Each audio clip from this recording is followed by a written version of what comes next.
very much. Thank you for being here, ladies and gentlemen. We have an interesting panel today, Artificial Intelligence Navigating Through Technological, Legal, and Cognitive Frontiers. I'm Charles Creel, and rather than tell you how wonderful AI is and how it's going to transform all of our lives in the most amazing way you can imagine, or how dangerous AI is and how it's going to put us all out of work and our children are going to have sex in the streets. What I think I'd like to talk about a little bit is just the transformation of what AI is right now, not what it's going to be. We are that transformation. We are affecting it and making it happen. And the last half hour is a pretty good example of that. We've been sitting backstage, all discussing and properly meeting one another and deciding what it is that we were going to talk about, when we were going to talk, how long we would talk, what the order of speaking might be, and how it might play itself out for the audience. And then we're going to introduce the AI, and it's going to change everything, and it's going to take charge, and it's going to ask the questions that it's going to ask, and whatever it is you were planning on doing can be damned. And then should and if it fails, we'll step back in again and we'll catch it and we'll fix it and we'll proceed with the rest of our talk. Now, this is the transformation, and this is, to a certain degree, what we're going through and experiencing globally as we all work with AI, both in our daily lives, but also try to shape policy around it, try to shape practices around it, try to establish methodologies, and try to catch what falls as it comes. So hopefully at the end of our session today, we'll have a little more insight into all of that. We have terrific speakers today, and there's actually 3 of us. So initially I was asked to be the moderator of this panel. I was put out of work right away by the AI, who is now going to be the moderator of the panel, and I said, well, Giannis, why am I coming to Riga then at all? And so we agreed that I would join in with the speakers today too. Anya Manuel. AI allowing us to use our higher faculty.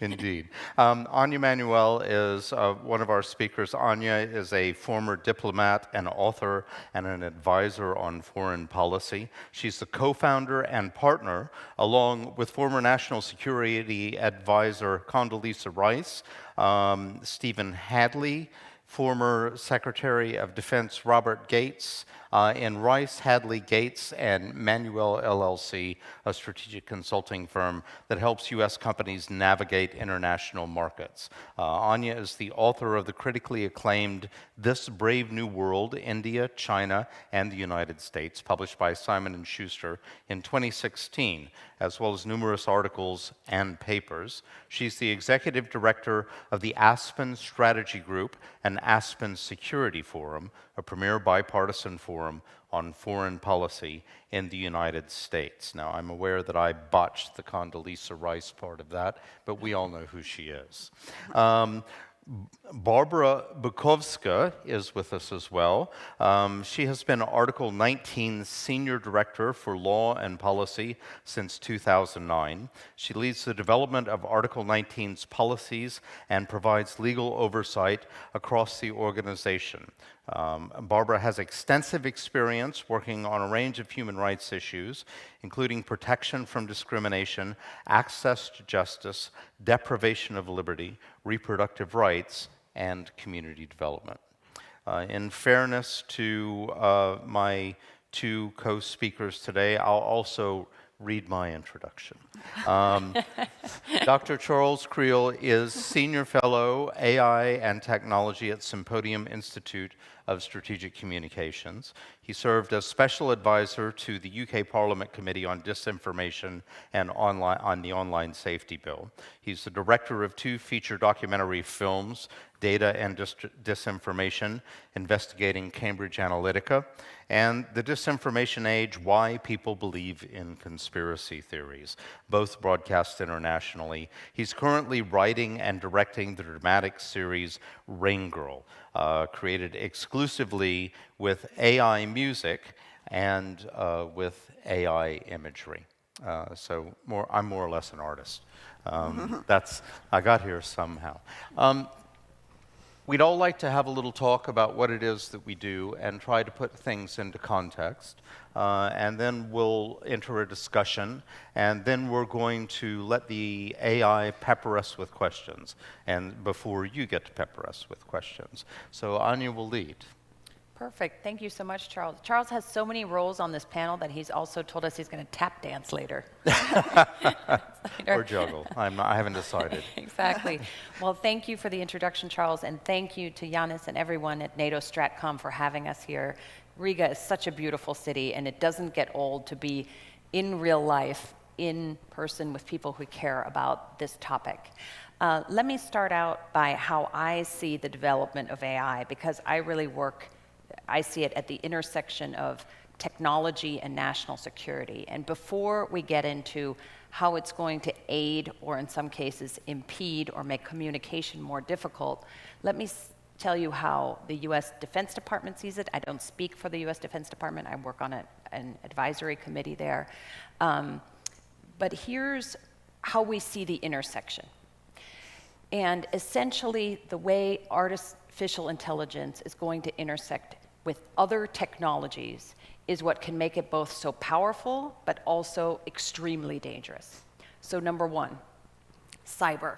We are already in an era now where the AI can write its own malicious code. So initially, offense would have the attack.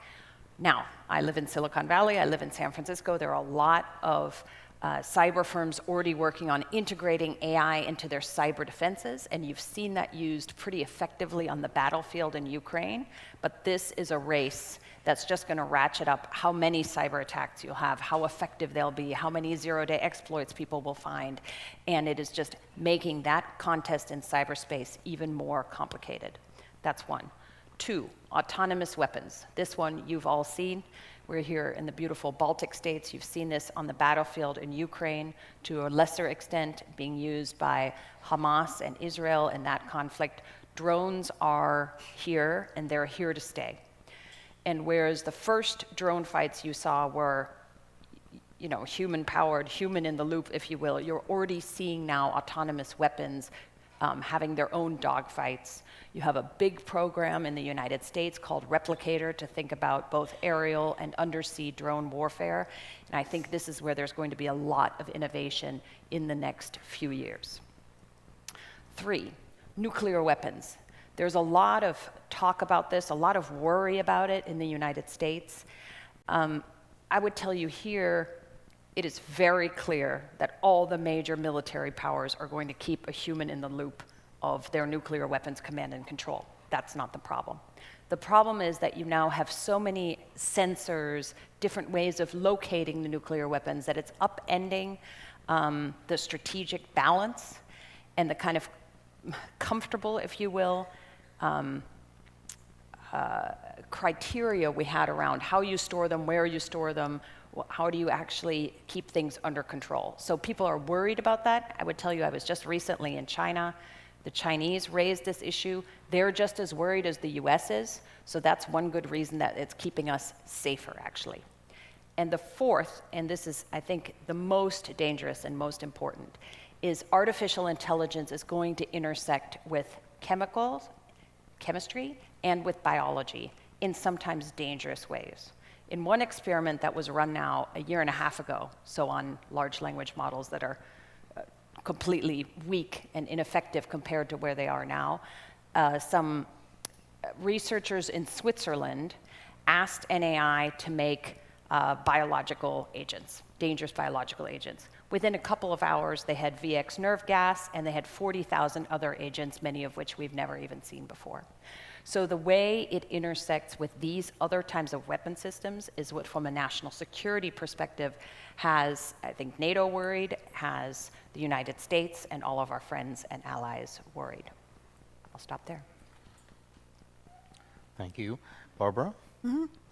Hello. Thank you so much as well to StratCom for the invitation, and I'm also very much looking forward to be a part of this experiment with the AI moderator. I I'm really curious to see how it will keep the conversation on track, or whether it will start marking all our comments as off topic or offensive, or whether it will be like, I'm a lawyer, so in this navigation exercise, I'm supposed to provide the sign points from international human rights law and policy, and let's hope this will not be like self-driving car learning the ropes of the road in a rush hour.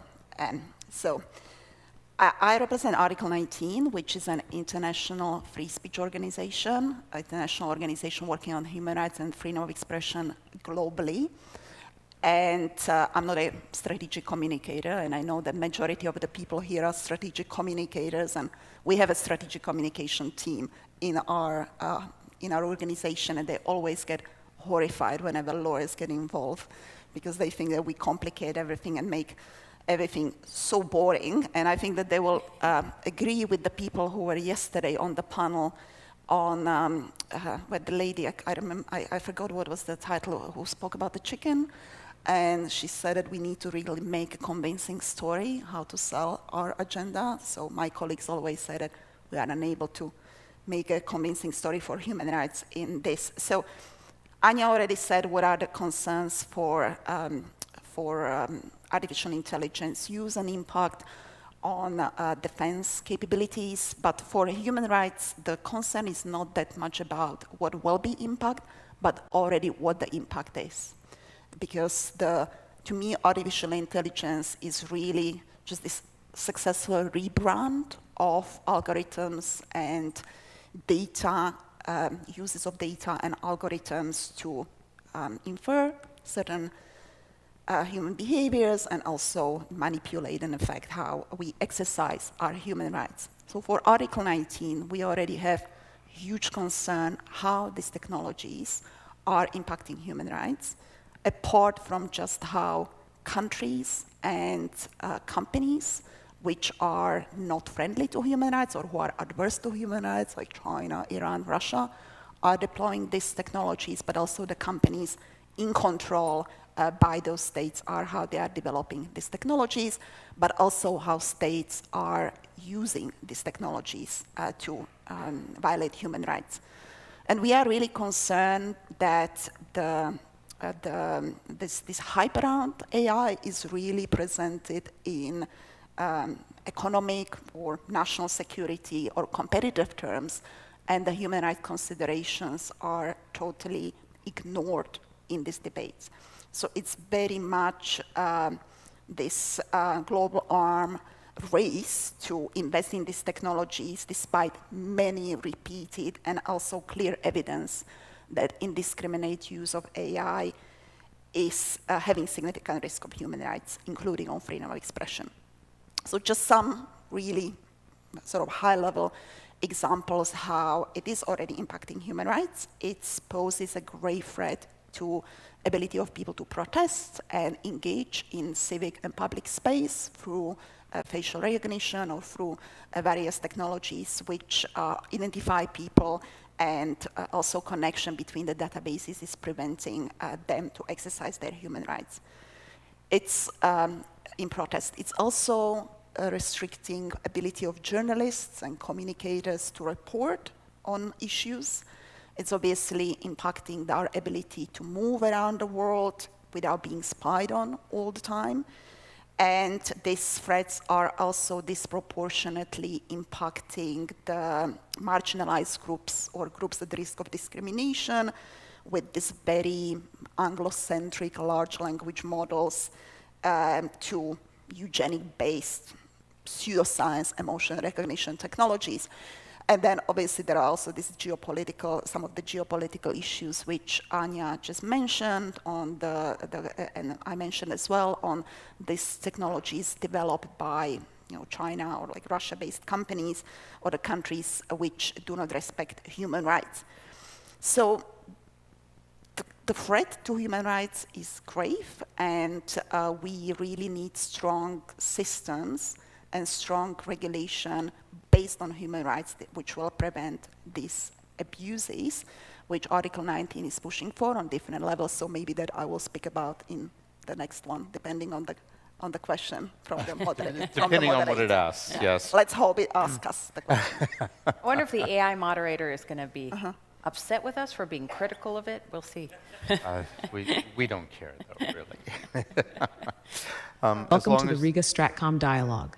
Oh. We are honored to have you join us in this critical forum where minds converge to discuss and shape the future of strategic communications. I think we weren't Your quite ready presence for that underscores the importance of our collective mission We weren't to to that enhance bit yet. resilience and foster a deeper understanding of the complex information environment we navigate today. We are pleased to inform you that the moderation of today's dialogue will be supported by the AI, hopefully ensuring a seamless and engaging experience for all participants. That's terrific Thank you AI, for being but here, actually it's my and turn. we look forward to your valuable insights and contributions. Enjoy. Okay, thanks. Everybody enjoy yourselves. I'm having Given a, the experiment I'm having where a an good AI-created time. nerve gas and 40,000 other dangerous agents, do you think we should be more concerned about AI's potential in biological warfare or its misuse in other fields like cybersecurity? Okay, I think And we should we be I worried think we about should AI stop taking the over our AI jobs right as this panel minute, moderators, if too? we could, please. And we'll move to that question a little bit later on. We're not ready for that. I would like to speak a little bit for a couple of minutes about some of the concerns that I have about AI and where I sit. But actually, what I wanted to talk about was more about where I live. I'm from Alabama, but I live in Bermondsey in London and have been in London for about 30 years. And in Bermondsey, we're very close to the Docklands. I'm absolutely surrounded by history. I can't turn a corner without running into something that has a 300-year story that goes along with it. And the story that I found most interesting there, and my company is working on developing a television series out of this, is the story of the Docklands. The Docklands is fascinating. It was the world traded through the Docklands. The area that I specifically live in has been a center of trade since the time of the Romans, and there's archaeological evidence for this. And in the middle of the 20th century, it was really at its height. It was so much financial power moved through this neighborhood, and all around the Docklands there were communities built of the workers who would work there. Now, what's ended up happening is sometime in the middle of the 20th century, the technology of shipping changed, and we moved to the use of shipping containers, because it's easier to take a container off of a ship and you put it on the back of a train and off the goods go. And that's terrific. It's revolutionized the world.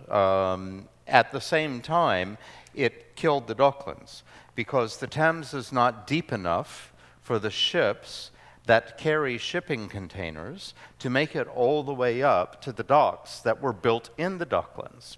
And so what happened is, over the course of about 20 years, an entire industry transformed and changed, and the Docklands became completely irrelevant, radically irrelevant. And when they became radically irrelevant, whole communities began to fall over. Whole communities lost their jobs. They had no idea what was going to happen next to them. They didn't know where they were going to go or how they were going to make a living. And then there was a solution that came from the government, and that was to transform the Docklands into two-bedroom, two-bath flats and a financial district. And that's happened. And so then the financial district grew up in Canary Wharf, and that carried on, and we have problems now with it because of Brexit. But essentially what has happened is all of the communities were moved out. And in the midst of that period of uncertainty, those communities, the people living in those communities, went through extraordinary transformations. And those transformations, those individual transformations, are the stories that we're interested in. Now, walking here this morning, across the lawn out here, I saw the architecture of our technological transformations as it still sits within our cities. So you'll find train tracks just on the other side of these doors that are a part of the architecture of this building. And you'll find train tracks out close to the roads. Now, the roads are how we get around here, and it's how we move goods and so on. But you'll also, in Riga, find a marine center that's relatively disconnected from the center of the city and disconnected from where business and commerce is being done in this city. And these are all echoes of the archaeology of the changes of technology within the city here in Riga. Now, we're about to go through that kind of transformation again, and we're going through it with artificial intelligence. We went from rivers to railroads to highways. We moved from highways to online highways. We moved from the mass to the individualized and the way the technology is working. There is an architecture to the technology that surrounds us. Some of that architecture is becoming irrelevant as new architectures are coming on board. But these new architectures with AI will also bring on the same kind of profound changes within our societies that we've seen with changes in technology of transportation or technology of communication. We talk a lot about the mass loss of work to AI. I lost my moderation job today. That's a shame, but they weren't paying me anyway, so I'm not fussed. There are other jobs that we're all going to lose. I'm right now making a feature film where all of the video and all of the music is being made with AI, so it's essentially me and someone else sitting in a studio on our own, where we would have had, I don't know, a dozen employees working on this at this point, and there will be 100 people down the road who also won't have jobs that we would have brought in. So then we try to respond to these ideas by saying, well, let's have universal basic income. And that's smart. And it's a smart response, and it's a financial response. It's not the only response that we could have. There are many that we could have, but there are things that UBI are not going to fix. And there are problems that people went through in my neighborhood in Bermondsey when transformation happened there. Work is not just about money, and we all know this. This is a room full of people who are passionate about their work and passionate about what they do. And we derive our self-worth from these things that we do and this work that we do. And it's vital to the way that we function and the way that we relate to one another. And when we remove those things, and we put all of us on universal basic income, there are things I would love to do. I'd love to sit on my porch and learn to play banjo. I've been wanting to do that most of my life, but I don't really need to learn to play banjo because my AI is spitting out chart quality tracks 5 or 6 a day as I ask it to. So my banjo playing is really not that interesting, except possibly to my wife and my children, or maybe even not to them either. So where do we derive our self-worth at those points? Now, if you'd like to see situations that are quite similar, I suggest the villages of Kosovo, for example, where unemployment runs high, what wages there are very, very low. Radicalization is slowly moving its way into the communities, because if you can't derive your self-worth from the work that's not available to you, perhaps the place to go is the mosque. And then who built those mosques that are in the rural communities in Kosovo, and what kind of radicalization happens there? What kind of radicalization happens in small factory towns in America when the factories dry up? And where will people go in order to derive their self-worth? So I think that this kind of work, this kind of impact needs to be addressed. Kurt Vonnegut said a long time ago about other issues in media that there was a time when every little village had its pretty good guitar player, and its pretty good writer, and its pretty good speech maker, and that role within the community had some value. But then mass media changed that, because I could be a pretty good guitar player, but I have to compete with Beyonce on television now in my community. And I would like to think about how we can project that into the aftermath of AI and what will happen with our jobs and how we can give value to people once again in a completely transformed landscape. Now is a good time Charles, for the moderator. let me add one point to what you're saying, because there's actually, you gave kind of the emotional state of what will happen to jobs. There's a great economist at Stanford that I work with called Eric Brynholmsen, who's written a wonderful book on this that you should all read. But they talk about the spike and the long tail, and it's exactly what you're saying. So where it used to be a guitar player in every village, Homer's Iliad was passed down orally, then you have mass media. Now AI is going to supercharge that. So you'll have a few megastars and then a long tail of people earning a tiny bit of money, but essentially not enough to live on. And you can imagine that in all sorts of other areas as well. So bringing it back to what NATO and StratCom are working on, you will see certain entities that are really good at communicating with and through AI, and they will flood the zone, and then everything else will be a long tail. Now, should we have the AI take over? And I would like to introduce the AI.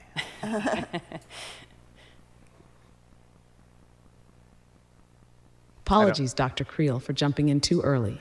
NATO StratCom COE has asked me to extend their apologies to you. Small. Dear AI moderator, do you have a name? Dr. Creel, you've highlighted the cognitive implications of AI.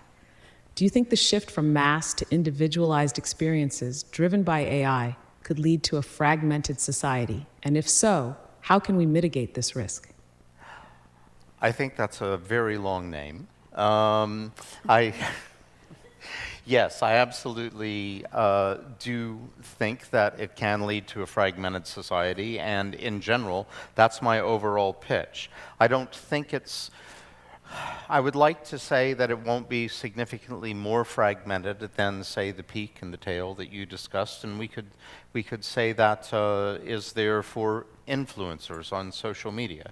There's very few people making an awful lot of money, and there's a whole lot of people investing an awful lot of time and not making any money at all in this space. And they also lose their sense of self-worth and value within that space and the way that it works. My main fear is that radicalization will happen there. Now, my answers to radicalization are the same answers that we all have to radicalization, and they're long, and we know most of them. What I will say is that I worry about the mass effect, and as we know, you can mass radicalize, but de-radicalization comes one person at a time.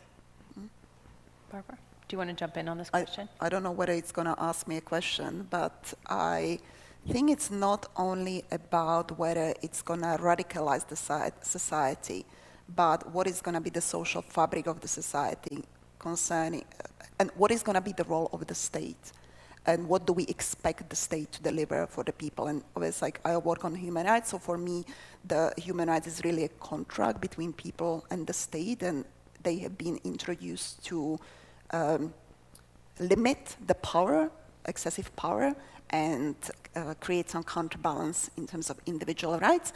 And then because all the systems and the technology is developed by the private companies, everything is outsourced to these companies from the state, and it's also linking to all these problems with income inequality, but also what should the state deliver for the population. And we expect from these companies, and also with the AI, which is offered as something which is going to solve all our problems, from border security to rubbish collections to I don't know, how not to cheat during the exams, and that it is outsourced to the private companies, and not only to private companies from certain states, but also to a handful of companies, a very small group of companies. And this has been a big problem for freedom of expression online with all the social media companies like Facebook, Google,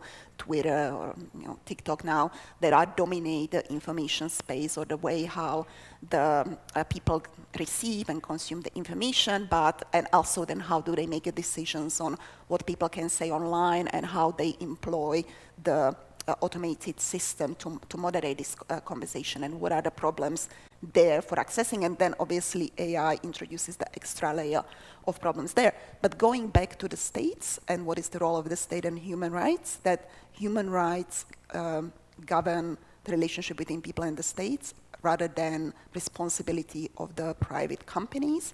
And then obviously private companies also have some ethical obligations and some obligations under business and human rights framework, but it's a different relationship than the state. So how this will change the social fabric, but also responsibilities of the companies to protect human rights in the system is a problem.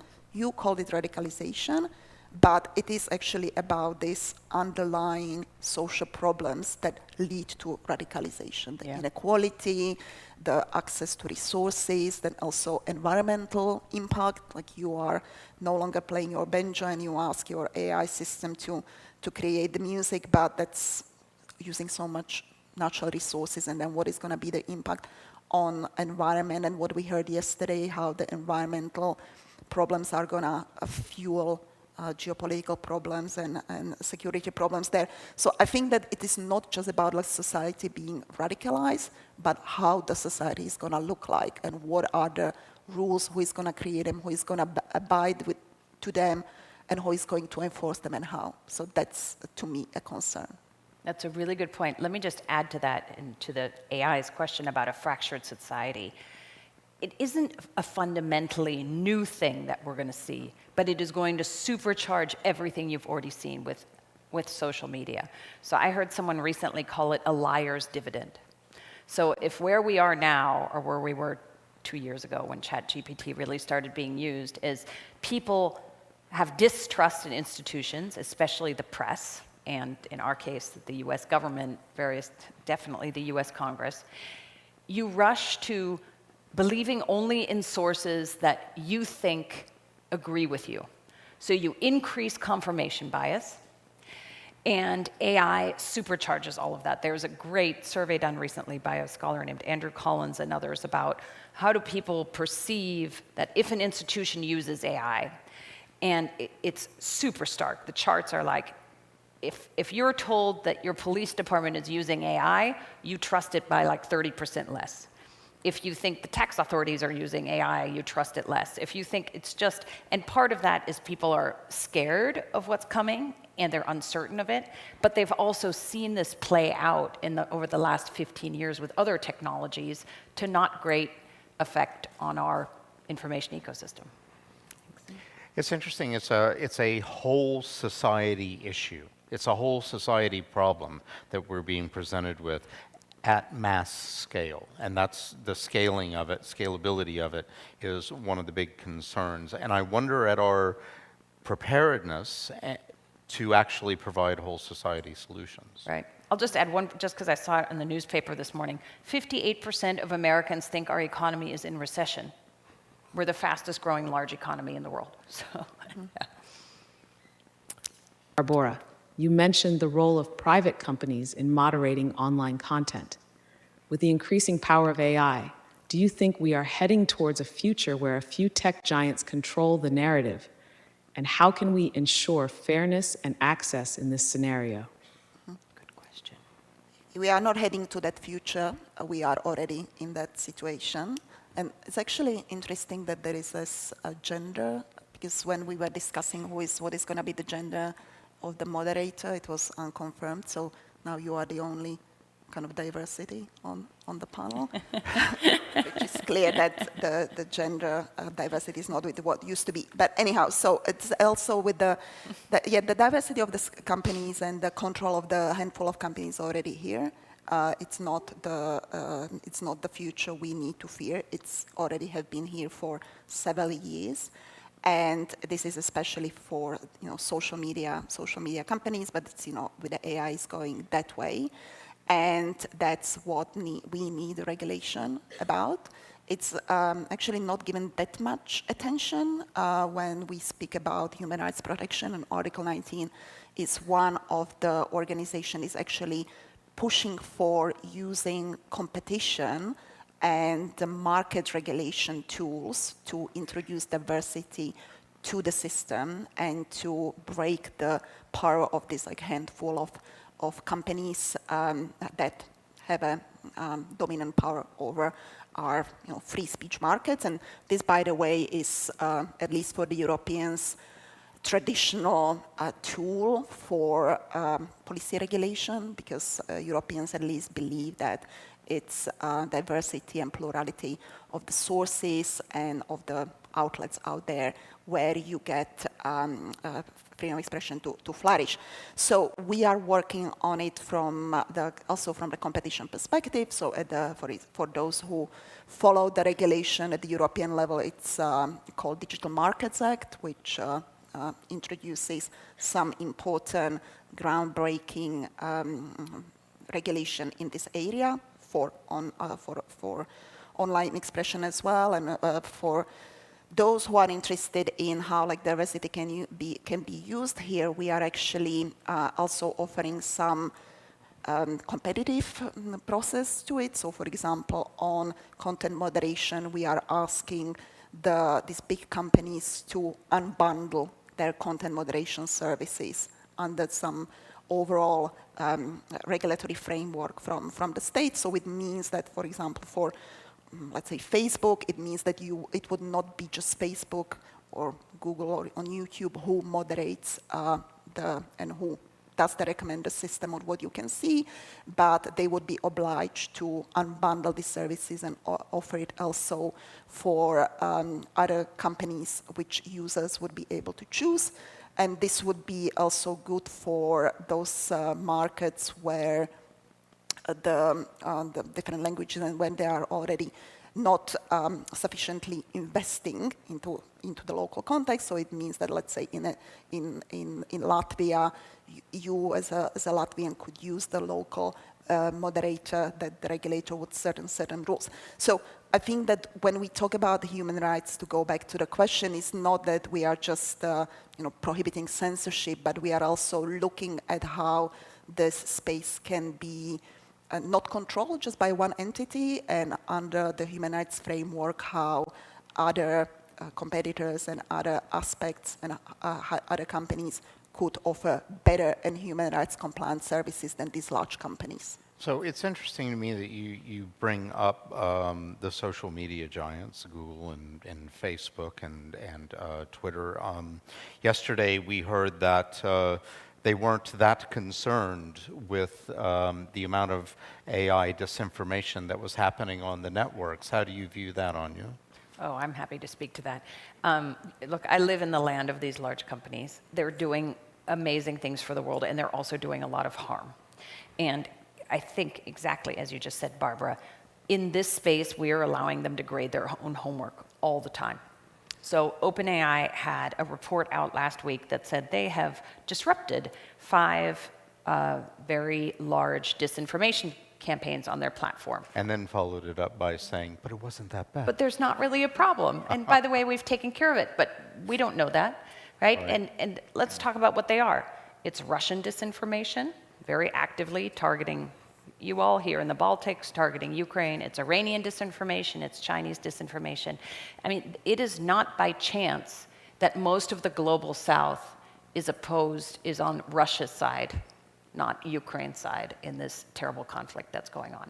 That is disinformation, which is now being superpowered by artificial intelligence. And so we have a framework. I think we'll talk about regulation next, but we currently do not have any laws that will hold their feet to the fire. I have to tell you, I do think this time around in the United States, at least, the AI tech wave is different from the social media tech wave in the following ways. In social media, we're 15 years in, we still don't have great privacy regulations or content moderation in the United States. I think people are sufficiently worried about AI in the information space that in a totally bipartisan fashion, the US Senate took this up last summer. Chuck Schumer and others had 9 listening sessions with the companies, with human rights organizations, with others, and they are going to start legislating. The problem is that regulation happens at the speed of governments, and technology is happening at the speed of technology. So we're always going to be a little bit behind. The best solution I have seen so far to this problem is one that's just being sort of chatted about in Northern California, where I live. It was come up by a gentleman who is retired but used to be very senior at Microsoft. And the idea is this. You all know what a large language model is. It's trained on the world's data, When you use those models for science, for example, they put in a governor model that says, okay, you want to do biochem? Well, here are the laws of physics. And you need to apply those because otherwise, whatever solution you AI is coming up with is never going to work in the real world. And he took that idea and said, oh, why don't we create an AI governor that says, here's your large language model, here are the laws of the United States, or of Latvia, or of Europe, or whatever. And before you, large language model, can go out in the world, you have to be run through this governor. So it's essentially the AI governing the AI. I think that is a really novel and excellent approach. It's just, people are just beginning to talk about it, because otherwise, if you look at the EU AI Act, I know you are a real expert on this, it's always going to be behind. But if the AI is governing the AI, you just plug in the laws that exist and say, don't violate them. It's interesting and a great novel solution. What is required, I think, and I mean, so I've been the special advisor to the Parliamentary Select Committee that's been pursuing regulation in the UK, particularly around disinformation in the social media space. And if there's anything I learned in that process is lots of good ideas can come from tech, and it can come from the leading thinkers in technology and the leading CEOs, yet the imposition must come from without. That's right. I agree with that. Yeah. No more grading your own homework. No more grading your own homework.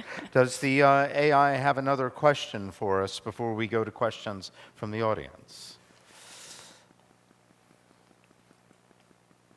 We've discussed the dual role of technology in national security, both as an asset and a potential risk. Anja, given your extensive experience, what do you think is the most underestimated risk of AI in national security? Thank you for that question. I think I started speaking about it early on.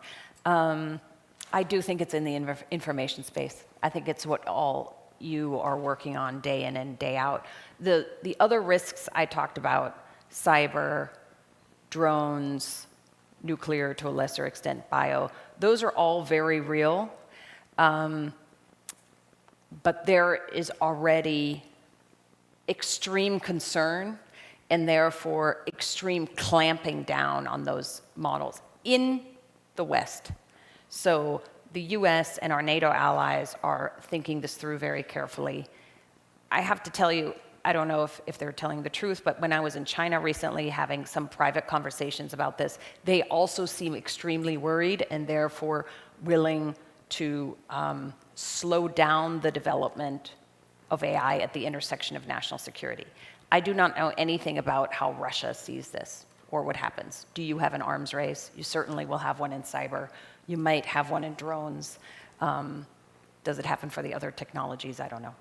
But are we in a position, and it's touted as a solution often, that we can come up with international treaties and agreements between governments as has been done with nuclear or has been done with chemical weapons? Is that effective in this space? And the reason that I worry specifically about this space is it takes one rogue actor, and I don't know what, about $8 to $10 million to train an LLM these days, and it's getting cheaper by the year. Yeah. It takes one rogue actor to release that and upend the whole thing. Yeah, that's a really good point. Oh, and we should get to this. So when you look at the geopolitics space, so far what the US has done is try to, as best it can, build a moat around the biggest large language models. So we're export controlling the most advanced chips that NVIDIA, AMD, and others make to China and to other bad actors. We're trying to export control the machines that make the chips that make the AI. The US export controls are extremely stringent. The Dutch and the Japanese and others who also make this technology, they're less stringent. So unfortunately, they're replacing a lot of the American technology to China, which is a real problem. But ultimately, that approach, the technology approach, isn't going to get you very far. This isn't like nuclear weapons, where it's a few scientists in labs that started it and you could keep it contained. It's almost like a bunch of private sector companies all invented nuclear power and possibly nuclear weapons in the private sector. And for some of the national security intersections that I was talking about, you don't need the most sophisticated model. Exactly to your point. You can take Llama, you can take an open source ones, you can take Mistral, you can take Falcon, and you can use what's called plugins and train them on specific data for the use you want, whether it's unmanned autonomous weapons, whether it's bio, whether it's chem, whatever it is. And you're not going to export control your way out of that. So that leads me to where you started, which is you have to do international treaties in this space. And we are, thank God we're starting, but it's in its infancy. So the US government with the UK and others started an effort last year. It's currently voluntary, but there's a voluntary agreement that something like 30, 40 countries have signed on to on restricting military uses of AI. And there's lots of other things going on in the governance space. So far, I would say it is a patchwork, and it's mostly voluntary, and we've got to get to something that's much more concrete. Barbara, let me ask you on if you you had so something you you wanted to say first. And then you are taking over AI. yes, Yes. definitely, Okay. definitely. AI, what do I you want say? my Just job talking back. over our moderator. We decided to moderate ourselves. Yes, I can't talk about this this treaty which you just mentioned because I didn't look to it. But I think that on the fundamental level of principles, we really need to talk about banning some technologies, and that's what Article 19 has been pushing for, along with the other civil societies. That we want complete ban on certain technologies which are fundamentally irreconcilable with the human rights, and we think that their design, deployment, sale, export, import should be banned entirely. For example, emotion recognition, which is one of the technologies which is only partially actually banned in the EU AI Act, is only banned for use in the work setting and in education, but it's a mistake because it's really based on, and that's actually another aspect which we haven't talked about, because some of the claims these companies which make that the AI can do is actually not evidence-based, and there is actually no evidence that it works, and actually, as far as emotion recognition is concerned, it actually doesn't work, and we have big study about that. It doesn't do what it does, and it's really based on this kind of like pseudoscience. So I think that it can really be banned, and then you can also, because the states are, although you said that the companies are developing it, it's actually being deployed and used by states without any sort of transparency whatsoever. And there's no public scrutiny over the spending money on deploying this technology from public purse, from the taxpayers' money. It's problem globally, especially in global majority countries, where again, like this, for example, in Africa, some of those Chinese companies are selling this technology and again, like presenting it as in terms of like efficiency, but then the problems which they are actually trying to sell, that they are solving, are not to be solved by technology. They are to solve by other measures. And then technology is just being kind of presented that it's solving something which is not doing. So we actually really need to talk about the bans and I know that you said a few bad apples or like few hostile states will still use it, but I mean on the level of principle, if we are talking about the human rights, we talk about a principle and should be banned and then enforced.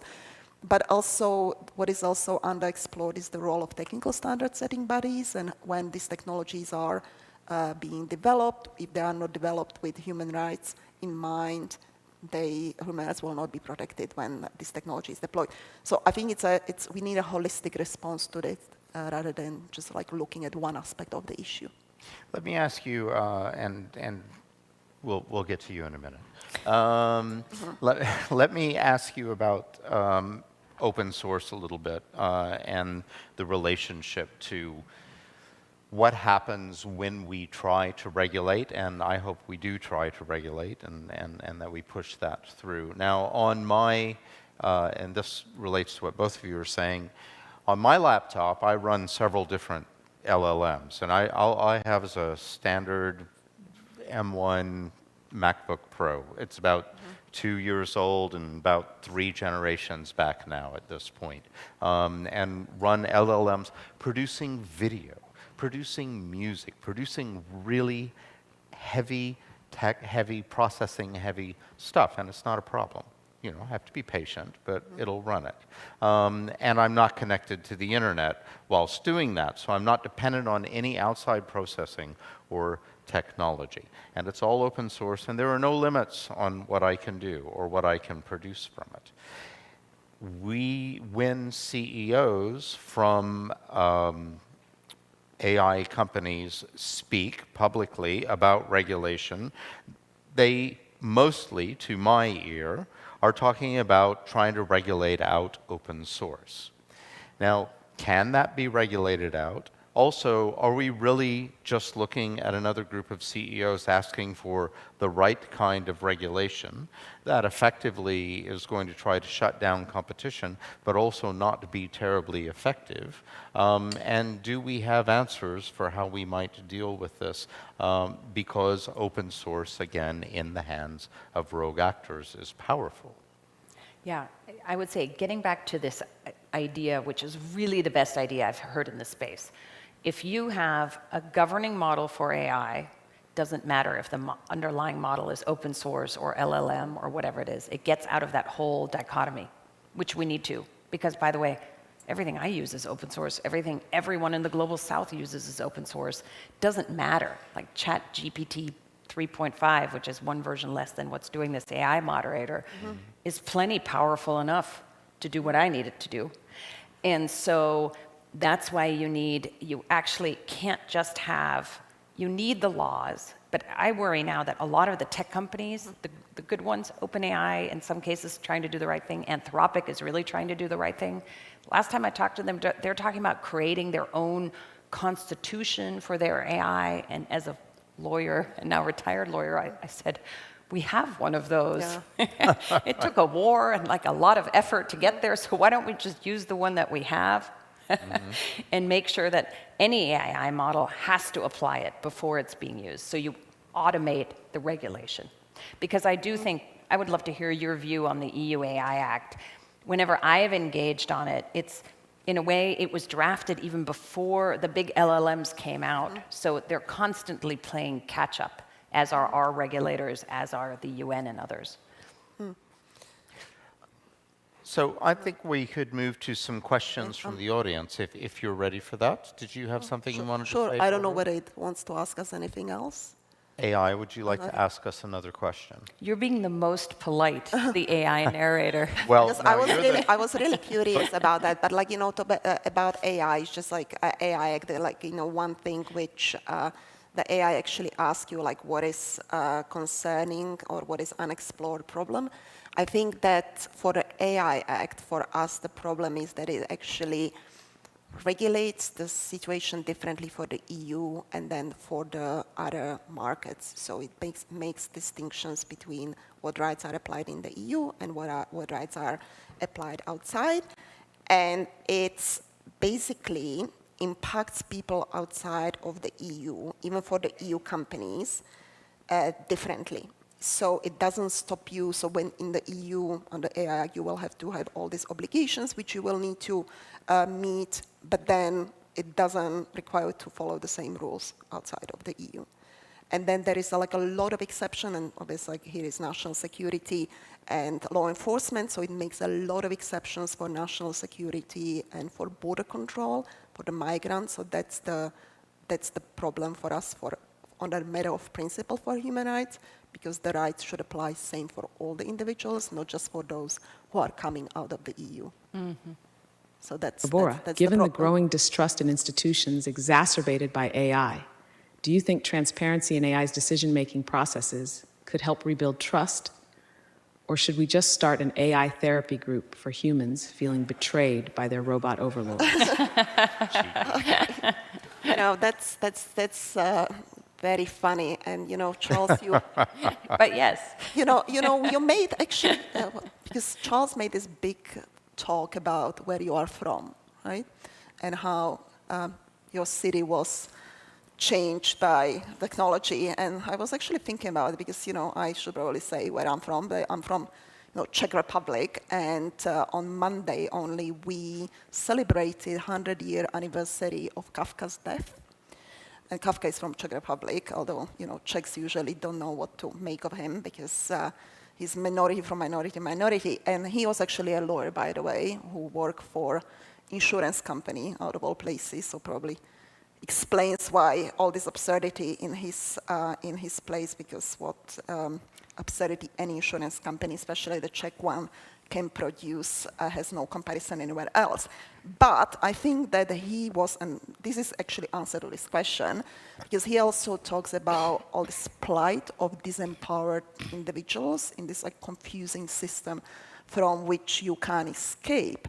But also he writes a lot about how people actually embrace this oppression. It's some of his characters even crave it. It's not that they are forced to subdue to this system. Quite opposite.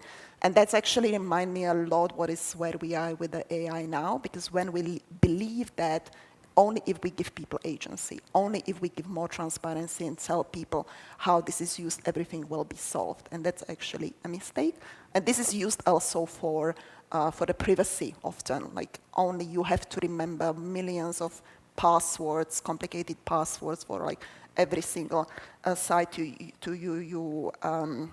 sign on to. And then if you don't remember, it's your fault because you haven't spotted this phishing attempt, and it's really in Kafka that you are always blamed to your predicament.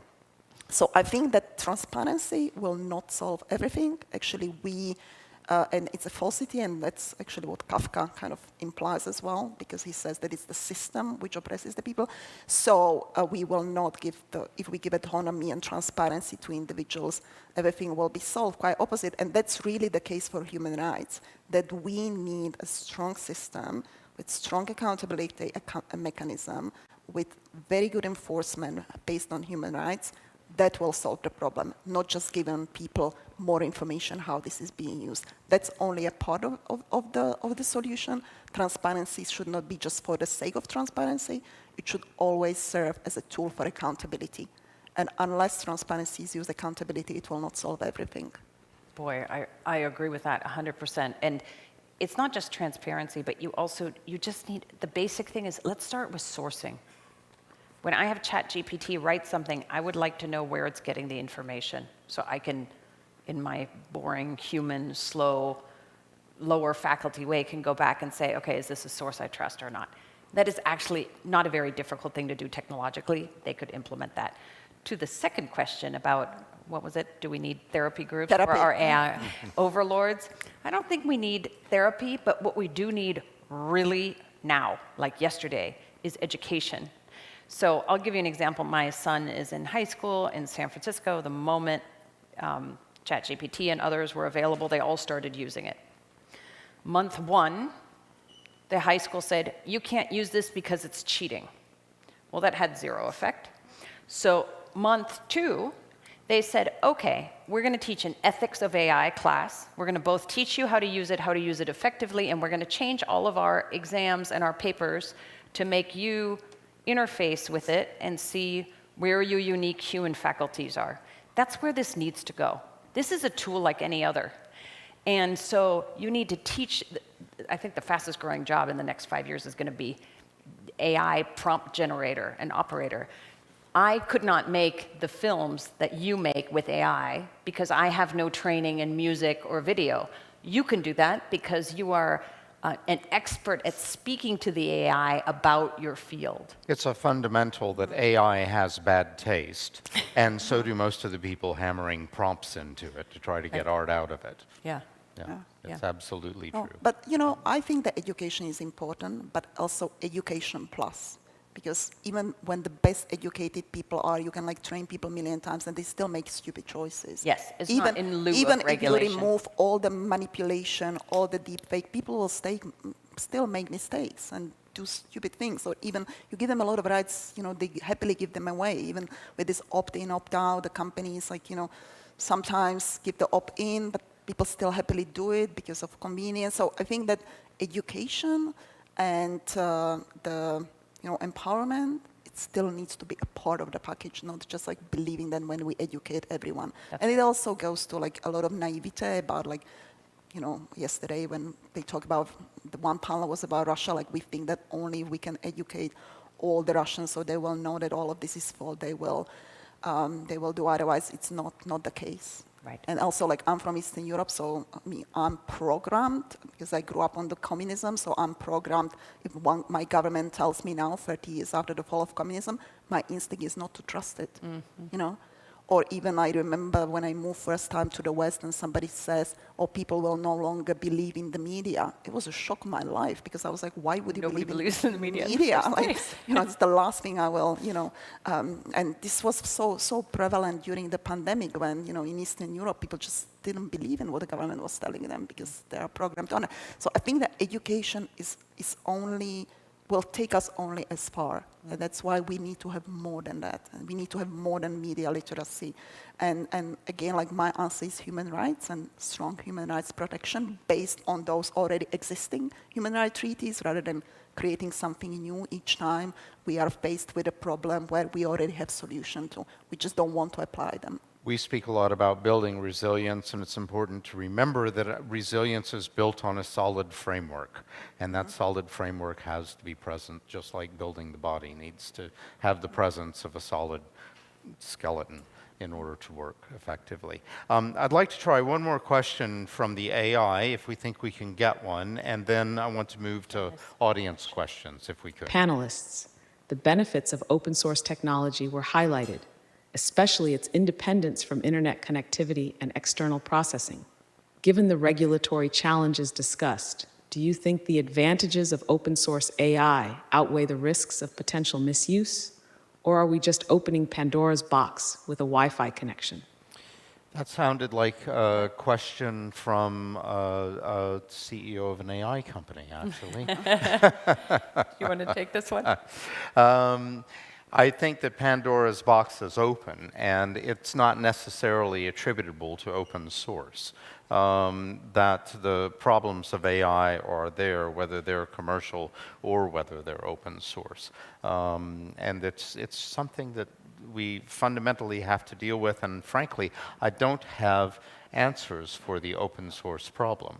Not solid answers that I know are going to work. But what I do think is really important is that open source stay there, that it's still there. Otherwise, what we'll have is the same kind of social media Silicon Valley Californian effect, as Barbrook has written, where the entire underlying ethos of the AIs that we're dealing with is going to come from Silicon Valley. And I think that there are more perspectives in the world than that. Anyone else? I think that sums it up. You know, this actually, the moderator almost didn't work because of the Wi-Fi connection.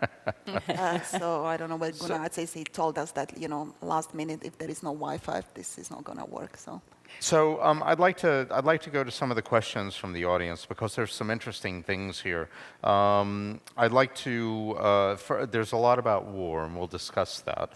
But first I'd like to touch on something that you spoke about earlier, Barbara, speaking about emotional recognition and AI.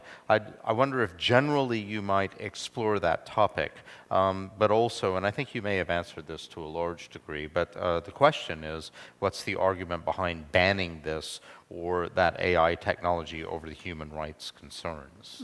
Emotional recognition. Emotional recognition, yeah. So emotional recognition is a technology which which claims that recognizes emotions, and we did a big report about, for those who like literature, about how some Chinese companies are selling this technology for various settings. It's very popular to be sold to schools, to employ during exams, so to kind of allegedly detect some emotions to show that people are cheating at the exams.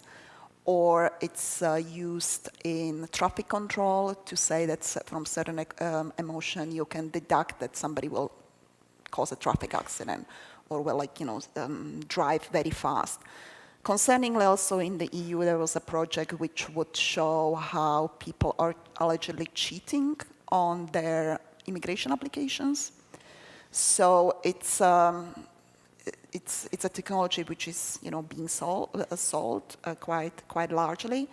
And our argument for banning it is actually that it doesn't work because you don't have a universal emotional reactions to it that could be really evidence-based employed, so it doesn't actually do what it says to do. It's also based, as I already mentioned, on these pseudoscientific arguments, and a lot of them are stemming from eugenics. It's also very racially biased, so it's assigns certain emotions to people looking certain ways. So it's a huge problem. Doesn't work, and the technology and the science behind it is a pseudoscience, extremely concerning. So in the AI Act, it's banned for deployment in workforce and in educational setting. We think this is absolutely inadequate, should be banned full time and absolutely 100%. And that's the reason, because it just doesn't work, and it creates like false results which have really serious impact on people's rights, and in a discriminatory way, but also on range of human rights, not just freedom of expression. So that's why our argument is it should be banned. And if it can be banned in schools and the work, why should it not be banned in other areas? If it doesn't work on those settings, it doesn't work at all. Yeah. And then not to mention that this is very much pushed by those Chinese companies, which I mentioned, and then was all this talk in the EU to make us competitive. So there was also some investment into it, which was then later from Horizon suspended, investing in it to make us competitive with those Chinese companies, which is also a concern, because if we are supposed to be competitive in violation of human rights, it's really raised to the bottom. And that's why it should be banned. Mm-hmm. Anya, you had something Let you me, wanted to say yeah, about this is it? a really important point. I agree with you wholeheartedly, and let me add the geopolitical overlay. So in the US, there's a lot of talk about the technology race with China, and a little bit self-congratulatory that on the large language models, the US, Canada, UK, and our friends in Europe are kind of in the lead. But frankly, not by much, maybe by 6 months or so. And what I said in the national security context also holds true in this really dangerous context. Emotional recognition, visual recognition, all of the surveillance state AI. The Chinese are excellent at it. And you don't need the most advanced large language models. I went to tour some like AI labs in China. This is now right before COVID, and then again. And they're excellent researchers, and they're particularly being pushed to be really good at these particular technologies. And even if the US bans it or Europe bans it, it's being disseminated all over the global south, and especially to authoritarian regimes. And that is where AI, again, supercharges all of the problems we're already seeing. Big problem. Our next question, and it goes to something that I've been thinking about the past couple of weeks.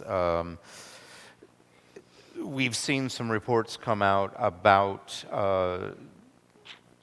it was a paper published about exploring the workings inside the black box of artificial intelligence, of LLMs, and trying to understand better how these LLMs actually work within the black box.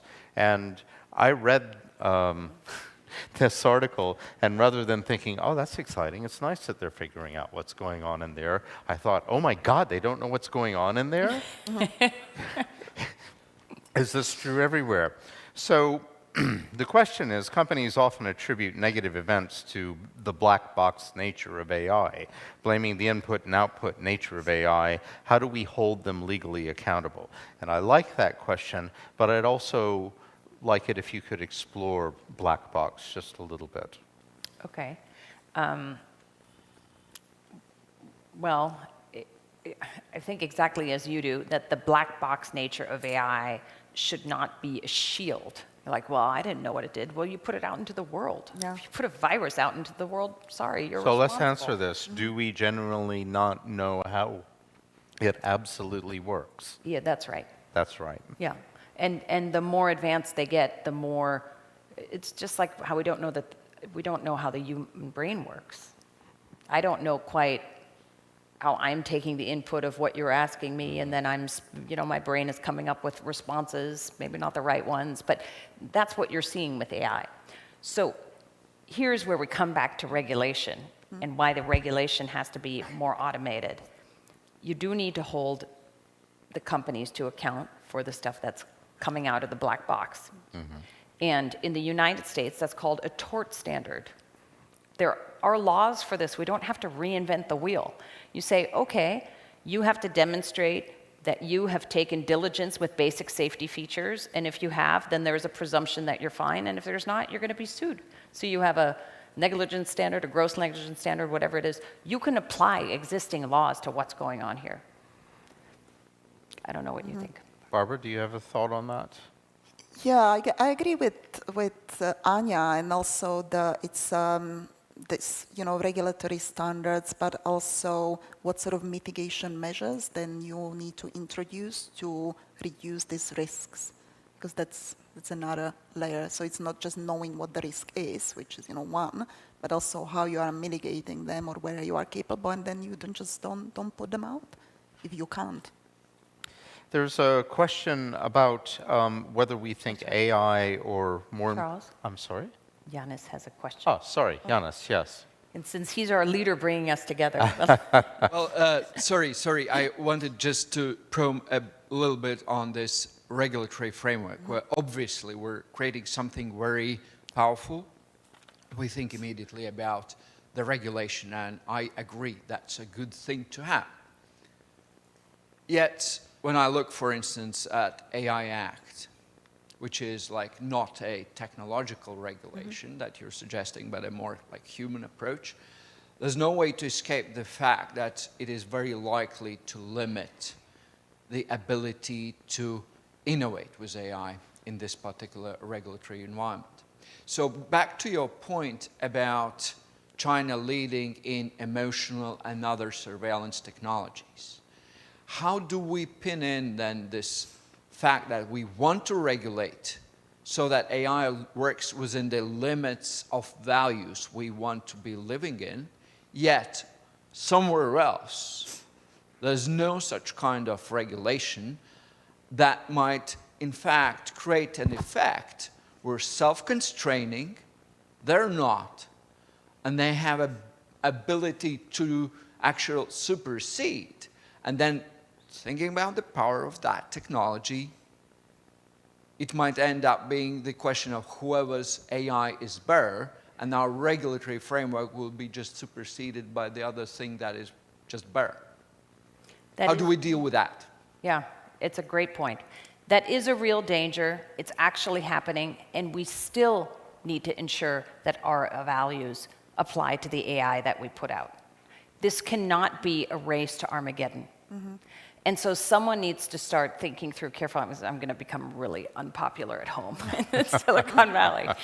But We have spent hundreds of years coming up with a legal and values and human rights-based framework. And there is no reason that the new technologies should upend all of that. We haven't suddenly changed our governments, so whatever laws currently exist should be applied to the AIs that we're creating. It is a real problem that there are probably bad actors out there like China and Russia who won't abide by that, but that has always been a problem with every technology. And so what you do there is, it's super imperfect, but you go the route of international law. You go through treaties. I talked about the military uses of AI that people are starting to think about. The UN is doing some work in this. It is going to be far messier and far more filled with holes than any of us want. But having no regulation because we think the bad guys aren't going to regulate themselves is really not the way to go. Now, sorry, I'm going to maybe disagree with you here on this, but I also think the EU AI Act is clunky and may not be the fastest and most sophisticated way to go. Yes, so I agree with that, and that's not just the AI Act, because the law is never the tool to bring social change. It's, Right. I mean, ever. I mean, law is here to kind of consolidate some certain change and whatever. But to Yanis, your question, I think that this question of innovation is always, and I already mentioned this, framed in this terms of like race to the bottom.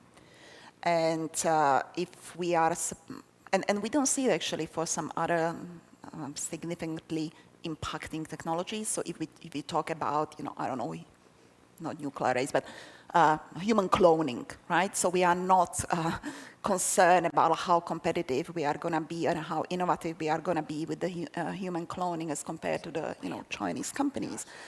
And the case for innovation is not just Chinese companies are bad, so let's be as quick with introducing those products, but actually from innovation, you as a company or as a country, you can actually show as a business model for having this technology which are complying with human rights and which you can be competitive with showing those. And for that, you actually need to have this regulation that you will allow competition and innovation within this human rights framework rather than outside of it. Just one more point on this. You have the Food and Drug Administration in the United States and something similar in the EU. That's not constraining innovation because it just means you're not allowed to put out medicines that are going to harm and kill people. So maybe it constrains you a little bit, but to the benefit of the vast majority of people. We have 3 questions. There's one here, and one back in the back, and then a 4th here. So let's take these in that order. Could we have this question first? Thank you. Thank you. Marco from Italy. I have 2 questions, one for you and one for your moderating AI, if feasible. We'll see. First question for you is, as we have seen in COVID, will be an universal check of income an antidote for social fracturing caused by AI, divide on the job market? And the second question for you or for the AI, now the humanity is scared, bellicosity, lot of bellicosity around. Do you think that open sourcing AI will self-weaponize the future AI? Because now our AI are reading a mood, a sentiment of the web, which is really high. Thank you. Okay, let's go with the first question, and I want to make sure that I understood it well, because what I heard was about COVID and the marketplace. And are we talking about the employment marketplace? I'm sorry to ask for clarification. And I'm asking if in the future job market we will see less and less jobs available. In COVID, we see it as an antidote, government giving universal check to people just because they exist.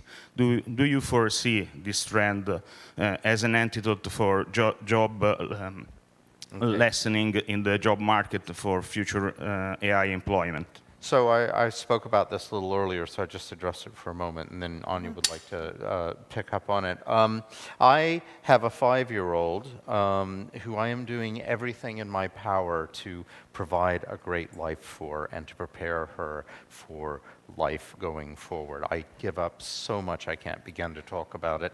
And in desperation, I asked the AI, what should I do? And it gave me a list of jobs that perhaps might be available to her at some point in the future. The only decent one I saw in there was psychology, and as a therapist. It also recommended perhaps she might like to go into the arts. Well, you know, someone said that to me once as well, so I'm not sure about it. But jobs will change, and what we do will change, and I am a little less concerned about the jobs we'll have than I am about how we'll feel about ourselves as we move forward and what our roles will be. That's great. Yeah. Now, there was a question to the AI, or would the AI like to address that?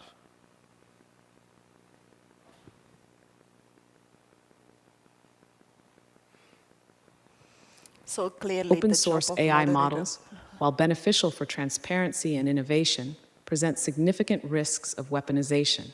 They lower the barrier for malicious actors, including state and non-state entities, to exploit these technologies for disinformation, cyber attacks, and psychological operations. The lack of centralized control exacerbates the challenge of preventing misuse, as powerful AI tools can be repurposed for creating deepfakes, automating social media manipulation, and other harmful activities.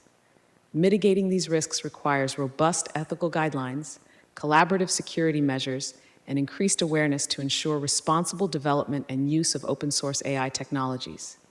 But I think it is time for a wrap-up, Dr. Creel. Thank you for letting me moderate this discussion. Well, I may be a clumsy LLM, but don't worry. GPT-5 and other mighty AI models are just around the corner. I beg your pardon. I think we actually have 10 more minutes. So I'm gonna carry on with that. I thought that was, I agree with a great deal of what it said, but it also sounded like the corporate line coming from an AI institution. I'm assuming we're patched into OpenAI at some point with this. So there was a question in the back first, sorry. Hi, Marta Stolze from Weizenbaum Institute Berlin. Thank you for the fascinating panel. My question is geared towards inequalities or feminist digital policy. So we see that generative AI supercharges already existing inequalities and resource access and environmental degradation, all of which have most adverse effects on women and vulnerable communities. And then as a more specific example, we know that deepfakes are currently overwhelmingly image-based sexual violence. So how does this feed into human rights concerns and need for regulation? And is this a blind spot we should be looking more into? So specifically AI-supported gendered disinformation. Thank you. Can I just say one thing on that, and then Barbara, I think you would be very good to answer this question. We had similar questions about access to the internet when access to the internet was more of an issue. And one of the solutions that was come up with and presented by Facebook, now Meta, was a Facebook system of access to the internet around the world. However, it was a system that favored Facebook and Facebook products. And while we might regulate and while we might get solutions and so on, we need to make sure that those solutions actually favor the people we're trying to serve, not favor the companies in Northern California. Would you like to talk about it, Barbara? Yes, and already some touched on it, not just from the gender, but also from racial discrimination and minorities or groups that are vulnerable to discrimination. So gender one is definitely a concern, and it's not, again, just not in the future. It's very much with us. We have seen this on social media, how some of this content is being moderated, and how it's how it actually has the impact on women and journalists, women journalists, women human rights defenders, and across the spectrum, especially in global majority countries. So that's definitely a concern, and it also comes to, when it comes to regulation, it's also a big problem when it comes to these like technical standard setting bodies, which is very male dominated, and where the standards are very much done by those who can afford being there, or those who show up, and where women are, like in this panel and with the moderator, not very much represented. So the biases which exist, offline are very much replicated in these systems. So 100% agree with you that it's a concern that needs to be addressed. Okay, thank you. Was there a question all the way in the back? If not, we'll take one from up here in the front. There is one over there. Okay, so someone you had your hand up earlier. Thank you so much. My name is Irina Zuckerman. I have a private company focusing on providing strategic advice on defensive and offensive information warfare. My question is as follows. So far, the English language models have favored NATO members, but Russia, China, and other authoritarian regimes have been using AI to boost their messaging successfully.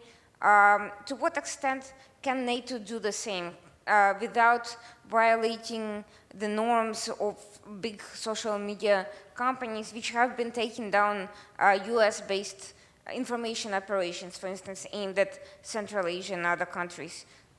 Would you like to address that, or shall I? I think you should probably. I think that That's a good point. I'm not the lawyer, so I can't talk about violating legal frameworks and ethical. We could talk a bit about the ethical frameworks, however. As much as it is ethical to practice strategic communications, I believe it's ethical. It would be perfectly ethical for NATO or NATO StratComs or another party working in cooperation with them to train large language models in order to promote the civil society and democracy around the world. It's reasonably priced to do so. Yes, they spent $100 million training OpenAI, but that was 3 years ago, and frankly, that's the land of the dinosaurs when it comes to how quickly all of this develops. And a sub $10 million large language model is certainly perfectly reasonable and could be done. Katja had a question. Yep, thank you.